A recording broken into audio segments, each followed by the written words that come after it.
Episode start అవ్వంగానే Mounika తన పుట్టింటి నుండి అత్తవారింటికి చేరుకుంటుంది. సంజయ్ తన మామగారు మౌనికని నిలదీయబోతూ ఉంటే వాళ్ళ అత్తగారు తనకి సపోర్టుగా నిలబడుతూ అబద్ధం చెప్పి మౌనికని కాపాడుతుంది. అత్తయ్య, నేను గుడికి వెళ్ళానని మీరు అబద్ధం చెప్పి నన్ను కాపాడారు అని అంటుంది మౌనిక. చూడమ్మా, మనం అడవిలో ఉన్నాము, ప్రతిరోజు జాగ్రత్తగా ఉండాలి. అందుకే నేను ఈరోజు నిన్ను తప్పించాను. ఇకపై నువ్వు ఇలాగే తప్పించుకోవాలి అని చెప్తారు మౌనిక వాళ్ళ అత్తగారు. ఇది ఇలా ఉండగా శృతి, రవి, మనోజ్ గురించి గొప్పగా చెప్తూ ఉంటారు. ప్రభావతి ఒక్కసారిగా షాక్ అయిపోతుంది. ఇదేంటి, ఈ మనోజ్ గాడు రవికి శృతికి బోల్తా కొట్టించినట్టున్నాడు. కార్లు షోరూంలో ఉద్యోగమే లేదు, హెడ్ ఆఫీస్లో పెద్ద బ్రాంచ్లో వర్క్ చేసినట్టు బిల్డప్ ఇచ్చారు. పోనీలే, ఈసారికి తప్పించేసుకున్నాడు అని చెప్పి అనుకుంటుంది ప్రభావతి. ఇక రోహిణి చాలా సంతోషపడుతూ, అవునా రవి, మనోజ్ ఎప్పుడు అక్కడ తనకి అంత పేరుందని ఎప్పుడు చెప్పడు. మీ ఆఫీస్కి వెళ్దాము అంటే దాటవేస్తారు. మీరు వెళ్ళారు కాబట్టి మనోజ్ గొప్పతనం నాకు తెలిసింది అని చెప్పి అంటూ ఉంటుంది రోహిణి. సరేరా, నీకు అక్కడ చాలా పేరు ప్రఖ్యాతులు ఉన్నాయి. మేము కార్ని సెలెక్ట్ చేశాము, అలాగే అడ్వాన్స్ కూడా పే చేశాము. ఈఎంఐలో కొంచెం తగ్గించమని రికమెండేషన్ చేయరా అని అంటారు రవి. అవును మనోజ్, నీ పేరు అక్కడ చాలా ఉంది కాబట్టి నువ్వు ఖచ్చితంగా ఫోన్ చేసి చెప్పినా మాకు ఈఎంఐ నెల నెలా కొంచెం తగ్గించమని చెప్పు అని అంటుంది శృతి. అమ్మో, అది తప్పించుకున్నాను అంటే ఇదేంటి, నా పీకలకి చుట్టుకుంది అని చెప్పి అనుకుంటూ ఇక కంగు తింటాడు మనోజ్. మీనా మాత్రం అతని వైపు చూస్తూ వీళ్ళ అబద్ధాలకి అంతే లేకుండా పోతుంది. పార్కులో పల్లీలు తింటూ కూర్చుంటాడు. పాపం శృతి, రవి ఇద్దరూ ఇతను షోరూంలో చేస్తున్నాడని భ్రమలో ఉన్నారు. నాకెందుకులే అని చెప్పి మనసులో అనుకుంటూ ఉండగా ఇక రోహిణి అంటుంది, శృతి అలాగే రవి కూడా కారు కొనుక్కుంటున్నారు. వాళ్ళిద్దరూ జాబ్ చేస్తున్నారు కాబట్టి వాళ్ళు కారు కొనుక్కుంటున్నారు. మనం కూడా జాబ్ చేస్తున్నాం కదా, మనం కూడా కారు కొనుక్కుందాం మనోజ్ అని అంటుంది రోహిణి. అమ్మ రోహిణి, ఇప్పుడు మన ఇంట్లో 2 కార్లున్నాయి, కారుకేముంది అని అంటుంది ప్రభావతి. అదేంటత్తయ్య, మాకంటే చిన్నవాళ్ళైనా మీనా, బాలు, రవి, శృతి వీళ్ళు కారు కొనుక్కున్నారు. మరి పెద్ద కొడుక్కి కారు లేకపోతే ఏమైనా బాగుంటుందా? ఆఖరికి మౌనికకు కూడా గొప్పింటి సంబంధానికిచ్చి కారులోనే దిగింది. మరి నేనేం తప్పు చేశానత్తయ్య అని అంటుంది రోహిణి. వీడిని చేసుకోవడమే నీది తప్పు, వీడికి ఉద్యోగం ఉంటే కదా, ఇప్పుడు ఎలా అబ్బా అని అనుకుంటూ ఉంటుంది ప్రభావతి. అయ్యో, నిజం చెప్పాలంటే రోహిణి చెప్పింది కూడా కరెక్టే. మా కారుతో పాటు మీరు కూడా బుక్ చేసుకోండి, 3 లక్షలే కదా అని అంటుంది శృతి. అమ్మో, 3 లక్షలా? నా దగ్గర లేవు రోహిణి అని అంటారు. మీరు కార్ల షోరూంలో ఖచ్చితంగా ఉద్యోగం చేస్తున్నారు. వాళ్ళకి ఉద్యోగం అక్కడ చేయట్లేదు కాబట్టి 3 లక్షలు డౌన్ పేమెంట్ కట్టాల్సి వచ్చింది. మీకు అవసరం లేదు, నమ్మకం ఉంటుంది కదా, వాళ్ళతో పాటు మనం కూడా కారు కొనుక్కుందాం అని అంటుంది రోహిణి. పాపం మీనా అలాగే చూస్తూ ఉంటుంది. ఏంటి చూస్తున్నావు? ఇక్కడ అందరూ సంతోషంగా ఉంటే నీవు మాత్రం అలాగే చూస్తూ ఉంటావు. వెళ్ళి పకోడీలు వేయిపో, వేడి వేడి పకోడీలు తిని చాలా రోజులైంది అనగానే, వేస్తున్నా అత్తయ్య. ఇప్పుడు ఇక్కడ ఉన్న వాళ్ళ మాటలు విని నేనేదో కుళ్ళుకుంటున్నానని మీరు అనుకుంటున్నారేమో. అలాగే మనోజ్ చాలా పెద్ద కారు కొనుక్కుంటాడేమోనని డౌట్గా ఉంది. కానీ పెద్ద కారు కంటే యూజ్ అయ్యే కారు కొనుక్కోండి అని చెప్పి వెళ్ళిపోతుంది మీనా. అమ్మో, ఇదేంటి, మనోజ్ గురించి లోతుగా ఆలోచిస్తుంది. వాడు పార్కులో పల్లీలు తినడం చూసిందా ఏంటి?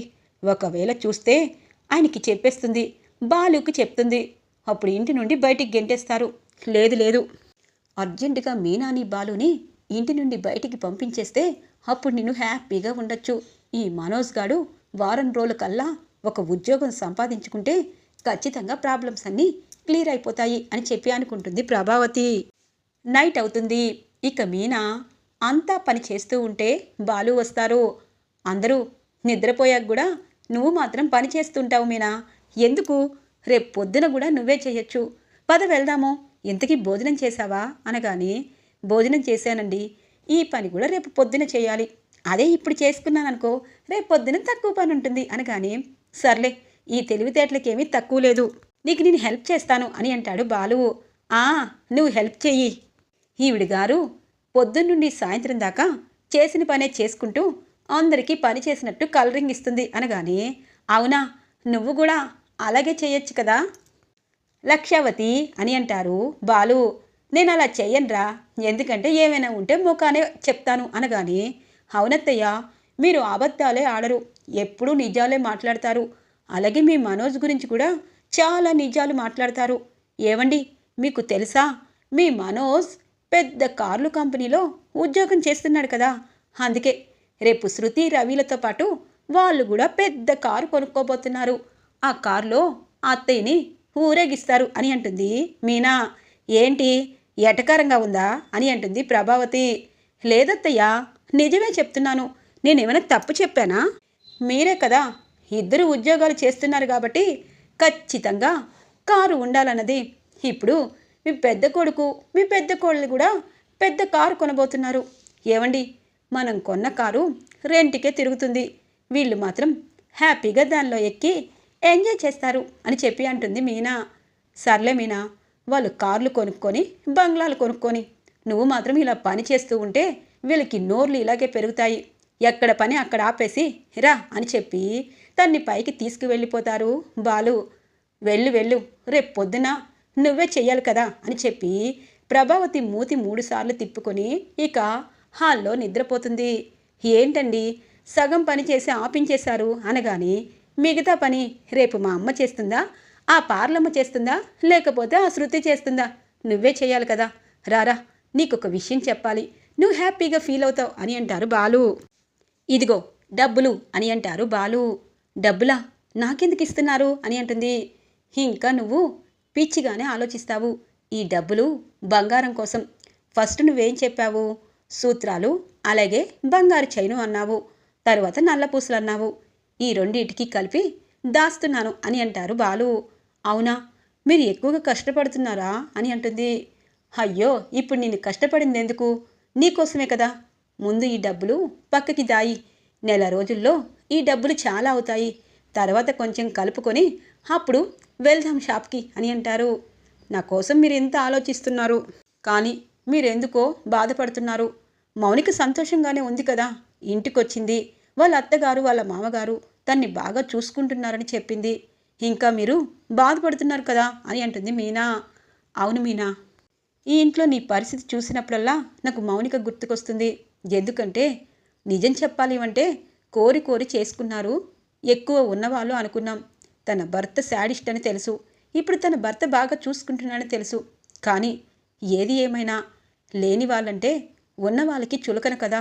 అలా నా చెల్లికి కూడా నీలాగే అన్నీ అంటున్నారేమో, అందుకే బాధ అనిపిస్తుంది అని చెప్పి అంటారు బాలు. చూడండి, ఒకవేళ అన్న ఆ మాటలు పట్టించుకోకుండా మన దగ్గర సంతోషంగా ఉంటుంది కదా మౌనిక, అది చాలు. తన భర్త మారి తన్ని అర్థం చేసుకుంటే మౌనిక ఎంతో అదృష్టవంతురాలు. ఆ విషయంలో మౌనికకి దేవుడు చూసినట్టే అని అంటుంది మీనా. అవును కదా, సరే, వాళ్ళిద్దరూ కార్లు కొనుక్కుంటున్నారు, మనమేం తక్కువ, నీకు ఒంటి నిండా బంగారం చేయించేస్తాను, అప్పుడు మా అమ్మ కుళ్ళిపోతుంది అని అంటారు. ఇదేంటండి, మీ అమ్మ గురించి ఎక్కువగా ఆలోచిస్తారు అనగానే, ఇప్పుడు దీనికి విలన్ మా అమ్మే కదా అని అంటారు బాలు. సర్లేండి అని అంటుంది మీనా. తెల్లగా తెల్లవారుతుంది. ఇక రోహిణి ఈరోజు ఎలాగైనా కార్ల షోరూమ్కి వెళ్ళి మంచి కార్ని బుక్ చేయాలి, నేను ప్రతిరోజు కార్లో తిరిగితే ఆ కిక్కే వేరు అని చెప్పి అనుకుంటూ, త్వరగా రెడీ అయ్యారా అని అంటుంది మనోజ్తో. ఏ ఇప్పుడేముంది అని అంటారు. మీరు మర్చిపోయారులే, నేను త్వరగా రెడీ అయిపోతాను, అలాగే శృతి రవి కూడా రెడీ అయిపోతున్నారు అని అంటుంది. ఒక్కసారిగా షాక్ అవుతారు మనోజ్. ఇదేంటి, వాళ్ళిద్దరూ నన్ను తీసుకెళ్తే ఇప్పుడు ఈ రోహిణి నన్ను కారు కొనమంటుంది. అసలు కారు కొనడం కాదు, అక్కడ ఉద్యోగమే లేదని తెలిస్తే ఈ ఇంట్లో మా ఇద్దరికి చోటు ఉండదని తెలీదు, నేను బయటికి ఎలా బ్రతకగలను, అందుకే ఈరోజు ఖచ్చితంగా డ్రామా వేసేయాలి. ఏం డ్రామా వెయ్యాలబ్బా అని అనుకుంటూ ఉండగా ప్రభావతి వస్తుంది. ఏరా, ఏమైంది అని చెప్పి అంటుంది. అమ్మా, అక్కడ రోహిణి కారు కొనమంటుంది, అలాగే రవిగాడు అలాగే శృతి ఇద్దరు నన్ను బుక్ చేస్తారు, ఇప్పుడు నేను ఆఫీస్లో పని చేయటం లేదని తెలుసు కదా అనగానే, మరి ఇప్పుడు ఏం చేస్తావురా, నీ వల్ల నాకు తిప్పలు వస్తున్నాయి, ఇప్పుడు నీకు ఏమని చెప్పాలి అనగానే, అమ్మా నాకు జ్వరం అని చెప్తాను అని చెప్పి అంటారు. జ్వరం అంటే ఒళ్ళు కాలుతుంది కదా అని అంటుంది ప్రభావతి. అమ్మా, ఒళ్ళు కాలాలంటే నువ్వు ఒకసారి ఉల్లిపాయ పెట్టావు చంకలో, అప్పుడు జ్వరం వచ్చేస్తుంది. అలా 2 ఉల్లిపాయలు తీసుకురా అని అంటారు మనోజ్. ఈ తెలివితేటలకి తక్కువే లేదు, ఛీ అని చెప్పి 2 ఉల్లిపాయలు తీసుకొచ్చి ఇస్తుంది. ఇక అప్పటిదాకా టిప్ టాప్గా ఉన్న మనోజ్ జ్వరంతో గిలగిలా కొట్టుకుంటూ ఉంటాడు. ఏమైంది అని అంటుంది రోహిణి. అమ్మ, వాడికి 101, 105 జ్వరం వచ్చేసింది అని అంటుంది ప్రభావతి. అవునా, ఇప్పటిదాకా బాగానే ఉన్నారు కదా, టిఫిన్ కూడా తిన్నారు కదా, ఇప్పుడేంటి? సర్లే, నాకు టైం అయిపోతుంది అని చెప్పి కిందికి వస్తూ ఉంటుంది రోహిణి. ఇది ఇలా ఉండగా ఇటు రవి అలాగే శృతి ఇద్దరూ ఇక మనోజ్కి జ్వరం వచ్చిందని అనుకుంటూ, ఈరోజు కాదు రవి, మనం వారం రోజుల తర్వాత డైరెక్ట్గా మీ అన్నయ్యతో కలిపే వెళ్దాము, అప్పుడు మనకి లోన్ అమౌంట్ తగ్గిస్తారు అని అంటుంది శృతి. సర్లే అని చెప్పి ఇక రవి కూడా తన ఉద్యోగానికి వెళ్ళిపోతారు. ప్రభావతి కిందికి వస్తుంది. ఏ మీనా, ఇంట్లో వంటంతా పూర్తయింది కదా, బయట ఎన్ని బట్టలున్నాయో నీకు తెలుసు కదా అని అంటుంది. అందుకే వెళ్తున్నాను అని చెప్పి మీనా ఇక బట్టలన్నీ సర్దుతూ ఉంటుంది. ఇంతలో రోహిణి పార్లర్కి వెళ్తూ, మీనా, నా బట్టలన్నీ నేను ఉతుక్కున్నాను, మనోజ్ బట్టలే ఉన్నాయి అనగానే, మనోజ్ బట్టలు ఉంటే ఉతుకు రోహిణి అని అంటుంది మీనా. నాకు టైం లేదు కదా, అందుకే ఉతకలేకపోతున్నాను ఆంటీ అని అంటుంది. ఏ, మనోజ్ బట్టలు ఉతకడానికి నీకేమైంది? తిని కూర్చుంటున్నావు కదా, కనీసం బట్టలు కూడా ఉతకలేవా? వాళ్ళిద్దరూ ఖాళీగా ఉన్నారా అని అంటుంది. చూడండి, మీ కొడుకు బట్టలు మీ కోడలు ఉతకకపోతే మీరు ఉతకండి, నన్ను ఉతకమని చెప్తే బాగోదు అని అంటుంది. ఏంటే నోరేంటి వస్తుంది? ఏ, మీ అన్నదమ్ములుంటే వాళ్ళ బట్టలు ఉతకవా? నీలాగా వాళ్ళు ఇంట్లో ఉంటున్నారా? కష్టపడి 5,000 రూపాయలు నా చేతికిచ్చింది. అలాగే శృతి డబ్బింగ్ చెప్పుకొని నాకు ఎంతో కొంత ఇస్తుంది. వాళ్ళు కారు కూడా కొనుక్కుంటున్నారు. ఆ కుళ్ళుతో నువ్వు ఈరోజు బట్టలు కూడా ఉతకటం లేదు, అంతే కదా అని అంటుంది ప్రభావతి. ఇక ఇంతలో శృతి వచ్చి, మీనా మీనా, బట్టలు ఉతుకుతున్నావా? ఇదిగో నా బట్టలు కూడా ఉతికేసే, పనిలో పని అనగానే, ఏంటి మీరందరూ బయటికి వెళ్ళి ఇంటికి వస్తున్నారు, టైం మిగిల్చుకొని ఎవరి బట్టలు వాళ్ళు ఉతుక్కోవాలి కానీ నాకు చెప్తున్నారేంటి అని అంటుంది మీనా. అదేంటి మీనా, నువ్వు అత్తయ్య ఇద్దరు కలిపి చేసుకోవటం లేదా? ఎందుకంటే నువ్వు ఒక్కదానివే ఈ పనులన్నీ ఎలా చేస్తున్నావు? అవును కదా అత్తయ్య, మీరేంటి మీనాకి కొంచెం కూడా హెల్ప్ చేయటం లేదు? ఇంట్లోనే ఉంటున్నారు కదా, మీరు కూడా చక్కగానే ఉన్నారు కదా, అంత ముసలివారి కాదు కదా, ఇంట్లో కోడల్ని అలా కష్టపెడుతూ మీరు మాత్రం హ్యాపీగా ఇటు అటు ఎలా తిరుగుతారు? మీనా, నా బట్టలు నువ్వు ఉతుకు, ఈ రోజు నుండి నీ కష్టానికి నేను డబ్బులు ఇస్తాను, ఈ 2,000 తీసుకొని నా బట్టల్ని ప్రతిరోజు నీట్గా ఉతకవా అని చెప్పి వెళ్ళిపోతుంది శృతి. ఒక్కసారిగా మీనా కళ్ళ వెంట నీళ్లు వస్తూ ఉంటాయి. ఇక రోహిణి, చూడు మీనా, నేను చేసింది తప్పో ఒప్పో నాకు తెలీదు, అత్తయ్యకి 5,000 ఇచ్చాను, అదేదో నీకిస్తే సరిపోయేదేమో అని అంటుంది. ఇక చూసావా, నిన్ను నేను పని మనిషిని చెయ్యక్కర్లేదే, నీకు నువ్వే ఈ పనులన్నీ చేసుకుంటూ పని మనిషి అయ్యేటట్టు చేసుకున్నావు. ఎందుకంటే సొంత పని అని అన్ని పనులు చేస్తే నిన్ను పని మనిషిగా ఎవరు డబ్బులు ఇచ్చేవారు కాదు. కానీ నువ్వు మాత్రం బిల్డప్ ఇచ్చి ఇది చేయను అది చేయను అనేసరికి వాళ్ళు డబ్బున్న కోడళ్ళు కాబట్టి డబ్బులతో కొట్టారు. కానీ వీళ్ళందరి డబ్బులు తీసుకొని ఉతుకు, నాది మా మామయ్యది మాత్రం ఊరికినే నువ్వు చెయ్యాలి, ఎంతైనా నీకు తిండి ఉత్తనంగా పెడుతున్నాం కదా అనగానే, అత్తయ్య మీరేం మాట్లాడుతున్నారో మీకు తెలుసా అని అంటుంది మీనా. నిజమే మాట్లాడుతున్నాను రోహిణి, నాకు 5,000 ఇచ్చావు కదా, మనోజ్ బట్టలు మాత్రం ఉతుకుతుందిలే, 1,000 రూపాయలు దీనికి ఇచ్చేస్తాను అని అంటుంది ప్రభావతి. ఇక మీనాకి ఏడుపొస్తూ ఉంటుంది. ఏం చెయ్యాలో అర్థం కాదు. బట్టలన్నీ అక్కడే వదిలేసి తన రూంలోకి వెళ్ళి ఏడుస్తూ ఉంటుంది. ఇలా ఏడ్చి ఆ బాలుగాడికి చెప్తే ఆ బాలుగాడు పెద్ద గొడవ చేస్తాడు, అప్పుడు మీ మావయ్య నిన్ను ఇంటి నుండి గెంటేస్తారు, అదే కదా నాకు కావాల్సింది అని చెప్పి అనుకుంటుంది ప్రభావతి. ఇక బాలు మీనా గురించి ఇల్లంతా వెతుకుతూ ఉంటారు. ప్రభావతి గమనిస్తూ ఉంటుంది. ఇక సత్యం, ఏరా బాలు, ఏమైంది అనగానే, మీనా ఎప్పుడు వంటగదిలో ఉంటుంది కదా నాన్న, వంటగదిలో లేకపోయేసరికి అనగానే, వంటగదిలో ఎందుకుంటుంది, నీ పెళ్ళానికి పనులు ఎక్కువ అయ్యాయి, అందుకే పైకి వెళ్ళి రెస్ట్ తీసుకుంటుంది అనగానే, ఇంతలో మీనా కిందికి వస్తుంది. ఎందుకత్తయ్యా నేను రెస్ట్ తీసుకుంటున్నాను అంటున్నారు మామయ్య అని అంటుంది. ఏమ్మా, ఏమైంది, ఎందుకు ఏడుస్తున్నావు అని అంటారు సత్యం. ఇక బాలు, ఏమైంది మీనా?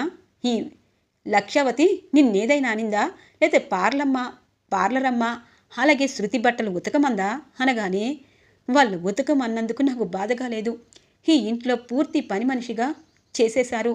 నాకు డబ్బులిచ్చి బట్టలు ఉతికించుకొని భోజనం వండించుకొని వాళ్ళ ఎంగిలి ప్లేట్లు కూడా కడిగించుకోవాలని అనుకుంటున్నారు. చూడండి, మనిషి పరంగా ఇంటి కోడలుగా అన్ని పనులు చేస్తున్నాను. కానీ నన్ను పని మనిషిలాగా మాట్లాడుతూ ఉంటే తట్టుకోలేకపోతున్నాను. మామయ్య గారు, నన్ను క్షమించండి. ఎందుకంటే నేను ఉద్యోగం చేయకపోవచ్చు, కానీ ఈ ఇంటిడి చాకరీ చేస్తున్నాను. నన్ను గుర్తించకపోయినా పర్వాలేదు. నన్ను పని మనిషిగా చూస్తే తట్టుకోలేను అని అంటుంది మీనా. ఆపవే నీ వగల మాటలు. నువ్వు అందరి పనులు కలుపుకొని పోతే నీకెందుకు ఎవరు డబ్బులు ఇస్తారు? నీకు డబ్బులు ఇచ్చారు అంటే నువ్వు సరిగా చెయ్యకపోవడం వల్లే. బాలు, నీ పెళ్ళానికి ఈ ఇంట్లో పని చేయకుండా కూర్చొని ముప్పూట తినాలంట. అలా తినిపించడానికి సంపాదనేమీ లేదు అనగానే, ఆపు, చూస్తుంటే ఇంకా ఇంకా ఎక్కువగా మాట్లాడుతున్నావు. చూడు ప్రభావతి, ఒకటి మాత్రం నిజం. నా భార్య ఈ ఇంట్లో పనులు చేయాలి, నేనేమో ఇంటి ఖర్చులు ఇవ్వాలి. అలాగే ఈ ఇంట్లో ఏ సమస్య వచ్చినా నా పెళ్ళాన్నే అంటావు. అయినా మీనా అంత బాధపడుతూ పని మనిషిగా చేశారు అంటే కనీసం నీ గుండె కరగటం లేదు. నువ్వు నిజంగా నా కన్నతల్లివేనా అని అంటారు. అవును, నేను కన్నతల్లిని కాదు, నువ్వు కన్నతల్లిలాగా ఎప్పుడు అనుకున్నావు కదరా అని అంటుంది ప్రభావతి. ఆగు ప్రభావతి. అమ్మ మీనా, ఒకటి మాత్రం నిజం. ఈ ఇంట్లో నీ బాధ నాకు అర్థమైంది, కానీ కొంతమందికి నీ గురించి అర్థం కావటం లేదు. అందుకే బాలు, మీనా, ఎదురు పోర్షన్ ఖాళీగా ఉంది. ఆ పోర్షన్లో మీరు ఖచ్చితంగా వేరే కుంపటి పెట్టండి. మీ పనులు మీరు చేసుకోండి. అలాగే మీరు ఇవ్వాల్సిన డబ్బులు తల్లిదండ్రులుగా మాకు చూడాలి అనుకుంటే ఇప్పుడు మీరు సగం ఇవ్వండి. ఆ రెంటు అట్టుకట్టుకోండి. మీ కళ్ళ ముందే మేముంటాము, మా కళ్ళ ముందు మీరుంటారు. ఎవరికి గుణపాఠం వస్తుందో వాళ్ళకి వచ్చే రోజులు త్వరలో రానున్నాయి అనగానే, నాన్న, నేనెలా బయటికి వెళ్తాను అని అంటారు. చూడు బాలు, ఒక్కొక్కసారి సమస్యకి పరిష్కారం కావాలంటే కొన్ని నిర్ణయాలు కఠినంగా ఉండాలి. అందుకే మీ ఇద్దరు ఎదురు పోర్షన్కి రేపు వెళ్ళబోతున్నారు అని అంటారు ఇక సత్యం. ఇక బాలు, మీనా ఒకరి ముఖాలు ఒకరు చూసుకుంటూ ఉంటారు. ఇంతలో శృతి అలాగే రోహిణి వస్తారు. ఏంటి, వీళ్ళు బయటికి వెళ్తారా? అలా వెళ్తే ఇంట్లో పనులన్నీ ఎవరు చేస్తారు? అత్తయ్య చేయదు కదా మావయ్య. ఎందుకంటే మీనానే పొద్దున్నుండి రాత్రి 10 దాకా తానే చేస్తుంది. భోజనం ఎప్పుడు తింటుందో తెలీదు. అత్తయ్య, పని మనిషికి మీరు 10,000 ఇచ్చినా మీనలా పని చేయదు అని అంటుంది శృతి. శృతి, పని మనిషికి 1000 రూపాయలే ఇస్తాను. గొడ్డుడి చాకరీ చేస్తుంది. అంత ముద్ద పడేస్తే విశ్వాసం చూపిస్తుంది. ఇలా మీ మీద కుళ్ళిపోయే తోడికోడలుంటే మీకే నష్టం అని అంటుంది. అత్తయ్య, ఎవరిపై ఎవరు కుళ్ళి పడిపోవటం లేదు, కానీ మావయ్య చెప్పిన దానిలో న్యాయం ఉందని అనిపిస్తుంది. ఏమండి, రేపు మనం ఎదురింట్లోకే వెళ్ళిపోదాము అని అంటుంది మీనా. సరే మీనా, రేపు అన్నీ కావలసిన వస్తువులన్నీ తెస్తాను. ఈ లక్ష్యావతి ఇంటెదురుగా ఉండే నిన్ను బంగారంలా చూసుకుంటాను. మా లక్ష్యాపతి కళ్ళు బాంబుల్లాగా పేలిపోతాయి అని అంటారు బాలు. సర్లేరా అని అంటుంది ప్రభావతి. ఈరోజు ఎపిసోడ్ ఇలా ఇంట్రెస్టింగ్గా ఎండ్ అవుతుంది ఫ్రెండ్స్. రాబోయే ఎపిసోడ్స్ కోసం మా ఛానల్ని సబ్స్క్రైబ్ చేసుకోండి. Thanks for watching friends.